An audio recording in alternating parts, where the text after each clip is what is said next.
Мэта і ідэя праекта ў тым, каб паказаць таленты з усёй краіны, даць магчымасць маладым музыкантам паўдзельнічаць у закулісным жыцці вопытных артыстаў, выступіць у якасці салістаў заслужанага калектыву.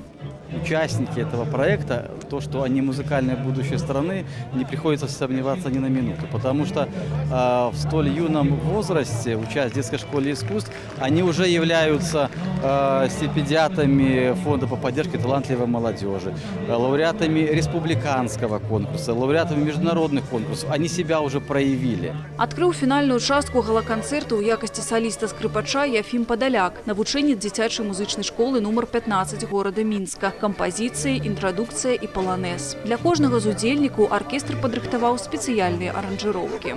В рамках проекта представлены практически все инструменты. Это и народные инструменты, и духовые, и ударные, и вокал, как эстрадный, так и народный, академический вокал. Поэтому, в принципе, все жанры, все музыкальные инструменты были представлены. Это очень важно для нас. У межах летняга музычна-турыстычнага сезона кожныя выхадныя будуць праходзіць культурна-пазнавальныя мерапрыемствы ў гістарычным цэнтры. У тым ліку канцэрты праекта «Класіка ля ратушы».